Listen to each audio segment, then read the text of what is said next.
Monsieur Claverie, bonjour. Vous Bonjour, êtes bonjour. le créateur du musée du Contandin à Pernes-les-Fontaines. Oui, le musée Contadin du Cycle.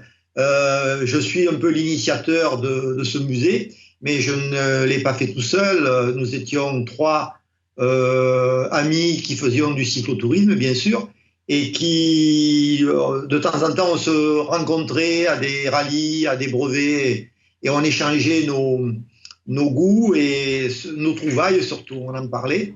Et un jour, j'ai eu l'idée de leur proposer d'exposer nos vélos dans un musée et ils ont adhéré à mon idée.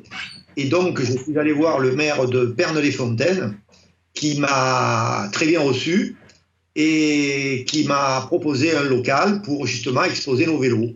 Et donc, comme Pernes est une ville historique en plus, il a adhéré tout à fait à notre projet, d'autant que Paul de Vivie, notre maître à tous, est né à Pernes-les-Fontaines en 1853. Et donc, j'avais trouvé un peu anormal que dans sa ville natale, il n'y ait rien à son intention, si ce n'est la statue qui avait été inaugurée en 2003 par l'ancien président fédéral Dominique Lamboulaire et Jean-Pierre Guillot. Et donc, on a pensé à ce musée, et puis voilà, et ça, c'est parti.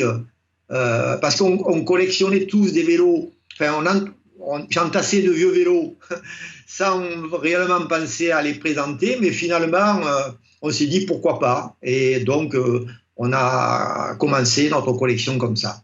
Alors, j'ai oublié de vous dire quand même que les promoteurs de ce musée, au départ, étaient Claude Barsotti, le président du club cyclotouriste du Pontet, et Franck Bailly, un amateur de vélo ancien. Et donc, à tous les trois, on a commencé timidement, et puis petit à petit, on a restauré des vélos comme on a pu. Alors, au début, vous savez, on n'avait pas grand-chose.